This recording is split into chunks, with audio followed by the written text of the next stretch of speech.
श्री शिव महापुराण संहिता अथ खड्गेशोध्याय। योगे द्वारा काल की गति को टालने का वर्णन। देवी उवाच कथितं तु त्वया देव काल ज्ञानं यथार्थतः कालस्य वञ्चनं ब्रूहि यथा तत्त्वेन योगिनः। कालस्तु सन्निकृष्टो हि वर्तते सर्वजन्तुको यथा चास्य न मृत्युश्च वञ्चते कालमागतम्। तथा कथय मे देव प्रीतिं कृत्वा ममोपरि योगिनां च हिताय त्वं ब्रूहि सर्वसुखप्रदम्। देवी बोली, हे देव, आपने यथार्थ रूप से काल ज्ञान का वर्णन किया। योगी जन जिस प्रकार काल का वंचन करते हैं, आप उसे विधिपूर्वक कहिए। काल सभी प्राणियों के सन्निकट घूमता है, किंतु योगी आए हुए काल को भी वंचित कर देता है, जिससे उसकी मृत्यु नहीं होती। हे देव, मेरे ऊपर कृपा करके आप इसका वर्णन करें। हे सर्वसुखद, योगियों के हित के लिए इसका वर्णन करें। शंकर उवाच शृणु देवी प्रवक्ष्यामि पृष्टोऽहं यत्त्वया शिवे समासेन च सर्वे कामानुषाणां हितार्थतः। तथैव्यापस्तथा तेजो वायुराकाशमेव च एतेषां हि समायोग शरीरं पांचभौतिकम्। शिवजी बोले, हे देवी, हे शिवे, तुमने मुझसे जो पूछा है उसे मैं सभी मनुष्यों के हितार्थ संक्षेप में कहूँगा। तुम सुनो। पृथ्वी, जल, तेज, वायु एवं आकाश, इनका समायोग ही पांच भौतिक शरीर है। आकाशस्तु ततो व्यापी सर्वेषां सर्वगः स्थितः आकाशे तु विलीयन्ते संभवन्ति पुनस्ततः। वियोगे तु सदा कस्य संधाम प्रतिपेदिरे तस्य न स्थिरता चास्ति सन्निपातस्य सुंदरी। आकाश तत्व सर्वव्यापी है तथा सभी में सर्वत्र स्थित है। आकाश में ही सभी लय हो जाते हैं एवं पुनः उसी से प्रकट भी हो जाते हैं। हे सुंदरी, आकाश से वियुक्त हो जाने पर पंचभूत अपने अपने स्थान में मिल जाते हैं। उस सन्निपात की स्थिरता नहीं है। ज्ञानिनोऽपि तथा तत्र तपो मंत्र बलादपि ते सर्वेषु विजानन्ति सर्वमेतन्न संशयः। सभी ज्ञानी लोग तपस्या एवं मंत्र के बल से यह सब भली भांति जान लेते हैं, इसमें संशय नहीं है। देवी उवाच खं तेन यन्नश्यति घोररूपः कालः करालस्त्री दिवैकनाथ दग्धस्त्वया त्वं पुनरेव तुष्टः स्तोत्रैः स्तुतः स्वां प्रकृतिं सलेभे। देवी बोली, आकाश तत्व उस घोर रूप काल के द्वारा नष्ट हो जाता है, क्योंकि काल कराल एवं त्रिलोकी का स्वामी है। आपने उस काल को भी जला दिया था, किंतु स्तोत्रों द्वारा स्तुति किए जाने पर आप उस पर संतुष्ट हो गए और उसने पुनः अपना स्वरूप प्राप्त किया। त्वया सचोक्तः कथया जनानां हृदष्टरूपः प्रचरिष्यसीति दृष्टस्त्वया तत्र महाप्रभावः कठोरवराते पुनरुत्थितश्च। आपने वार्तालाप के माध्यम से उससे कहा कि तुम लोगों से अदृश्य रहकर विचरण करोगे। उस समय आपने उसे महान प्रभाव वाला देखा और आप प्रभु के वर के प्रभाव से वह पुनः उठ खड़ा हुआ। तदद्यभो काल इहास्ति किंचित निहन्यते येन वदस्सु तन्मे त्वं योगिवर्यः प्रभुरात्मतन्त्रः परोपकारात् तनुर्महेश। हे महेश, क्या इस जगत में कोई साधन है जिससे काल मारा जा सके? उसे मुझको बताइए। आप योगियों में श्रेष्ठ, प्रभावशाली तथा स्वतंत्र हैं और परोपकार के लिए शरीर धारण किए हुए हैं। शंकर उवाच न हन्यते देववरैस्तु दैत्यः स यक्षरक्षो रगमानुखैश्च ये योगिनो ध्यानपराः सदेहा भवन्ति ते घ्नन्ति सुखेन कालम्। शंकर जी बोले, हे देवी, बड़े बड़े देवताओं, दैत्यों, यक्षों, राक्षसों, सर्पों एवं मनुष्यों से भी काल नहीं मारा जा सकता है, किंतु जो ध्यान परायण देहधारी योगी होते हैं वे सफलता पूर्वक काल को मार डालते हैं। सनत कुमार उवाच एतच्छ्रुत्वा त्रिभुवनं एतत् श्रुत्वा त्रिभुवन गुरोः प्राह गौरीविहस्य सत्यं त्वं मे वद कथमसौ हन्यते येन कालः। शम्भुस्तामाह सद्यो हिमकरवदने योगिनो ये क्षिपन्ति कालव्यालं सकलमनघास्तच्छृणुष्व वैकचित्ताः।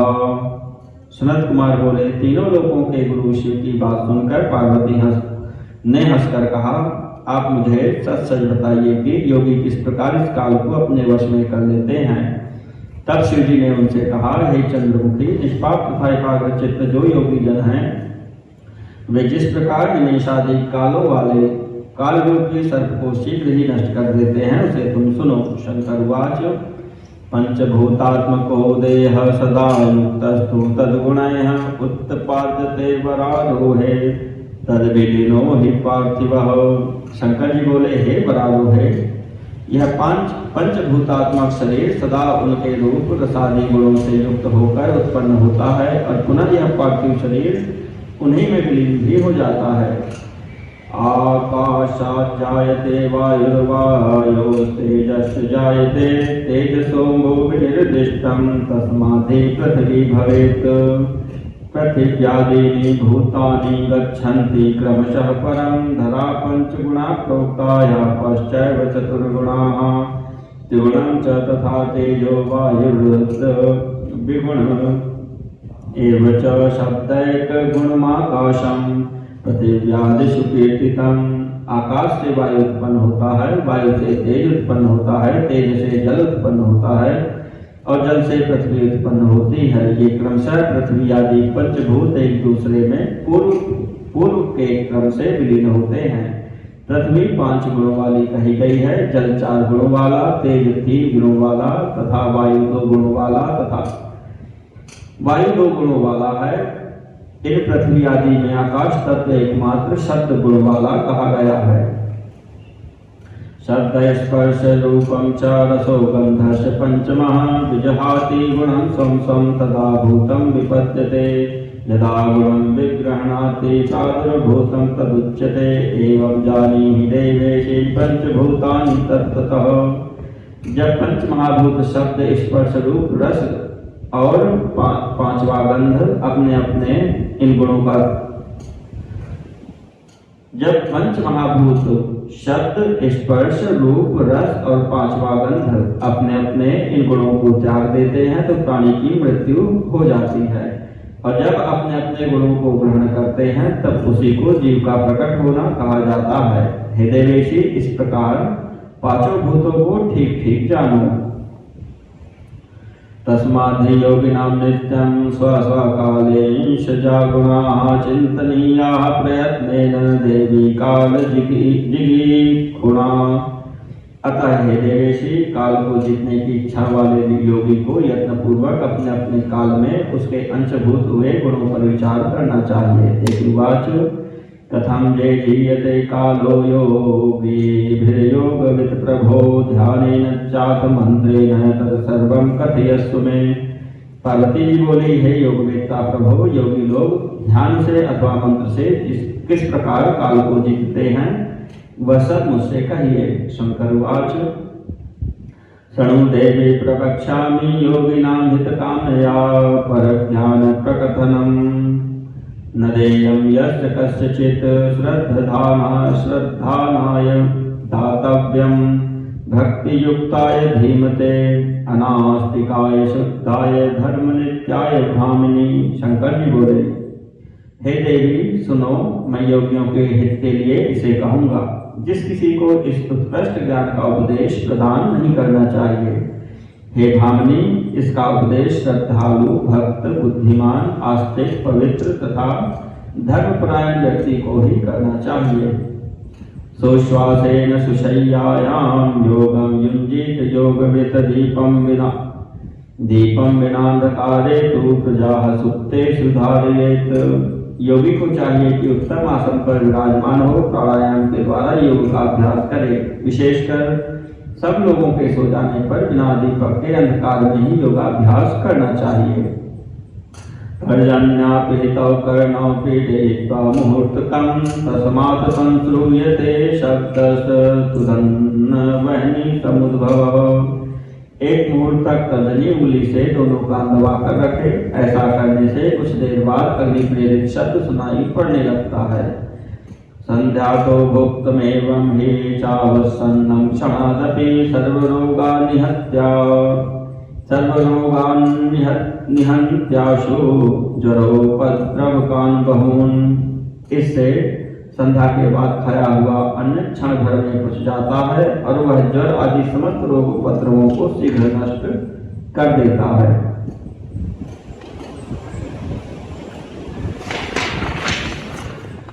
यश्चोपलक्ष्येन्नित्यमाकारं घटिकाद्वयं जित्वा मृत्युं तथा कामं स्वेच्छया पर्यटेदिह।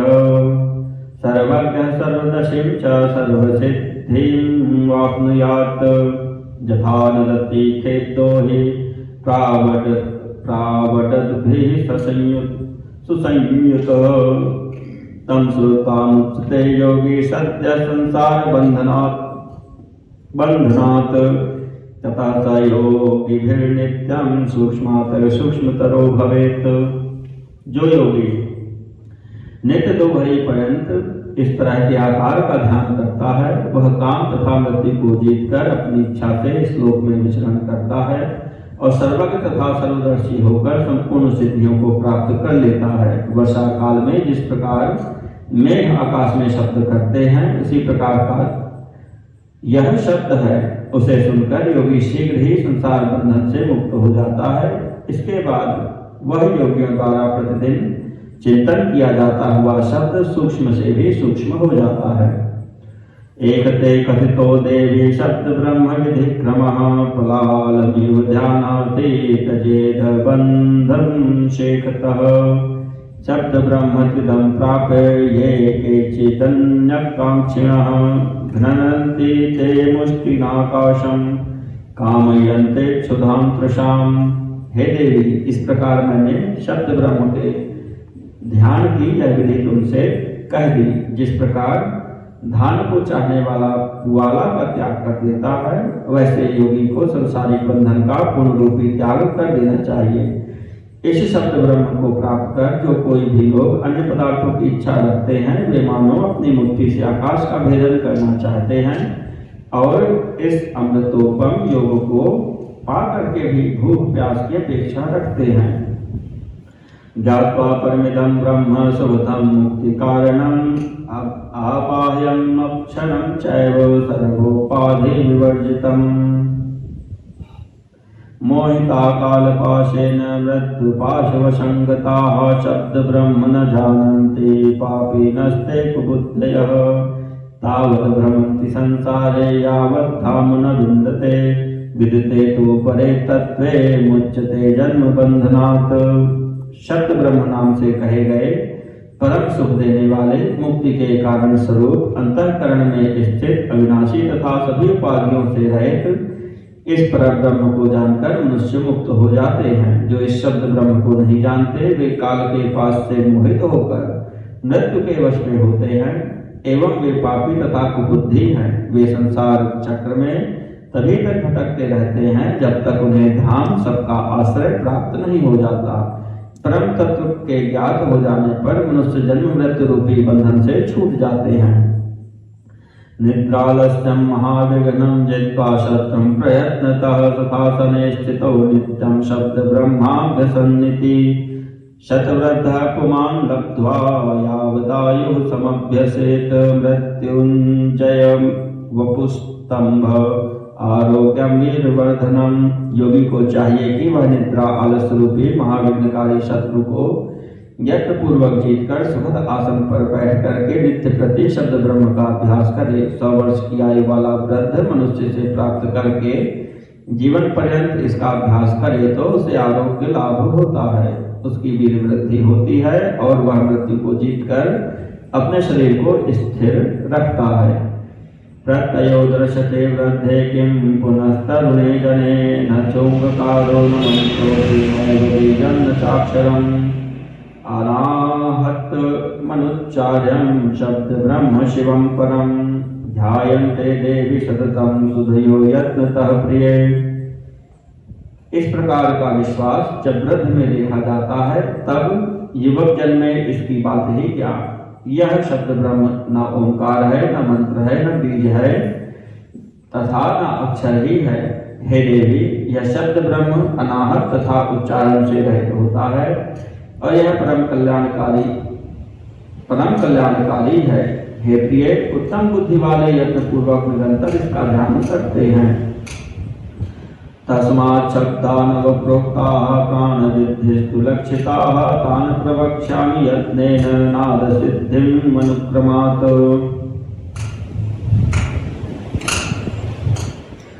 घोषं कांस्यं तथा श्रृंगं घंटां वीणादिवंशजान् दुन्दुभिं शङ्खशब्दं तु नवमं मेघगर्जितं नवशब्दान् परित्यज्य तुङ्कारं तु समभ्यसेत्। ध्यायन्नेवं सदा योगी पुण्यः पापैर्न लिप्यते। उसी अनाहत नाद से प्रकट होने वाले 9 प्रकार के शब्द कहे गए हैं जिन्हें प्राणविद्ताओं ने परिलक्षित किया है। हे देवी, उन्हें तथा नाद सिद्धि को यत्न पूर्वक कहता हूँ। घोष, कांस्य, श्रृंग, घंटा, वीणा, बांसुरी, दुंदुभी, शंख शब्द और नवमा मेघगर्जन, ये अनाहत से प्रकट होने वाले शब्द हैं। योगी इन 9 शब्दों का त्याग कर तुकार शब्द का अभ्यास करे। इस प्रकार ध्यान करने वाला योगी पुण्यों एवं पापों से लिप्त नहीं होता है। न शृणोति यदा श्रवन् योगाभ्यासेन देविके मृतेभ्यः समानस्तु योगी तिष्ठेत् दिवानिशम्। तस्मादुत्पद्यते शब्दो मृत्युजित सप्तभिर्दिनैः स वै नवविधो देवी तं ब्रवीमि यथाकृतः।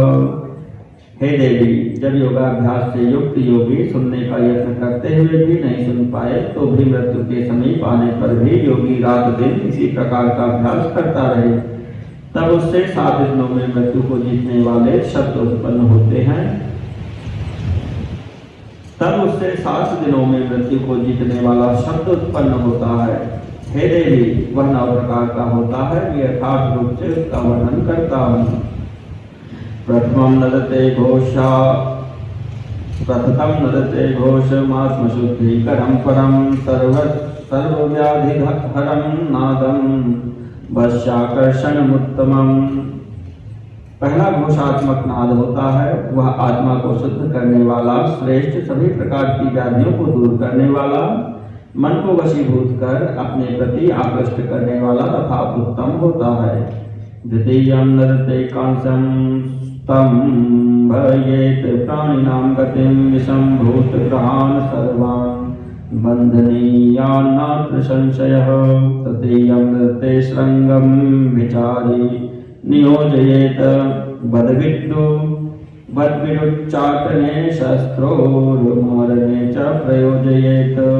द्वितीय कांस्य का शब्द होता है जो जीवों की गति को रोकता है और विष तथा सभी भूत ग्रहों को दूर करता है, इसमें संदेह नहीं है। तीसरा श्रृंगनाद है, उसका अभिचारिक कर्म में प्रयोग करना चाहिए। शत्रु के उच्चाटन तथा मारण में वह प्रयोग करने योग्य है। घंटनादं चतुर्थं तु वदते परमेश्वरः आकर्ष सर्वदेवानां किं पुनर्मानुषा भुवि। यक्षगन्धर्वकन्याश्च तस्याकृष्टा ददन्ति यथेच्छितां महासिद्धिं योगिने कामतोऽपि वा। चौथा घंटानाद होता है जिसका साक्षात परमेश्वर उच्चारण करते हैं, वह सभी देवगणों को भी आकर्षित करने वाला होता है। फिर भूलोक के मनुष्यों की तो बात ही क्या, यक्षों तथा गंधर्वों की कन्याएं उस नाद से आकृष्ट होकर उस योगी को यथेच्छ महासिद्धि प्रदान करती हैं। वीणातु पंचमो नादः श्रूयते योगिभिः सदा तस्मादुत्पद्यते देवी दूरदर्शन में वही। 5वां नाद वीणा है जिसे योगी लोग निरंतर सुनते रहते हैं। हे देवी, उससे दूरदर्शन की शक्ति प्राप्त होती है। ध्यायतो वंशनादं तु सर्वतत्त्वं प्रजायते दुन्दुभिर्ध्यायमानस्तु जरा मृत्यु विवर्जितः। वंशीनाद ध्यान करने वाले योगी को सभी तत्व प्राप्त हो जाते हैं। दुन्दुभि नाद का ध्यान करने वाला जरा एवं मृत्यु से रहित हो जाता है। शंख शब्देन देवेशी काम रूपम प्रपद्यते योगिनो मेघनादेन नागपद संगमो भवेत। हे देवेशी, शंखनाद का अनुसंधान करने से इच्छानुसार रूप धारण का सामर्थ्य प्राप्त होता है और मेघ के नाद का ध्यान करने से योगी को कोई विपत्ति नहीं होती है। यश्चैकमनसा नित्यं तुंकारं ब्रह्मरूपिणं किमसाध्यं न कस्तस्यास्ति यथामतीवरानने सर्वज्ञ सर्वदर्शी च कामरूपी व्रजत्यसौ न विकारः प्रयुज्येत शिव एव न संशयः। हे वरानने, जो एकाग्र मन से नित्य प्रति ब्रह्मरूपी तुंकार का ध्यान करता है उसे इच्छानुसार सब वस्तुएं प्राप्त होती हैं और उसके लिए कुछ भी असाध्य नहीं होता है। वह सर्वज्ञ सर्वदर्शी तथा कामरूपी होकर सर्वत्र भ्रमण करता है और विकारों से युक्त नहीं होता है। वह साक्षात शिव ही है, इसमें संदेह नहीं है। एतत्ते परमेशानि शब्द ब्रह्म स्वरूपकं नवधा सर्वमाख्याकं किं भूय श्रोतुमिच्छति। हे परमेश्वरी, मैंने यह 9 प्रकार का शब्द ब्रह्म स्वरूप तुमसे कहा, अब और क्या सुनना चाहती हो। इति श्री शिव महापुराणे पंचम्यां संहितायां कालवंचन वर्णनं नाम खड्विंशोऽध्यायः।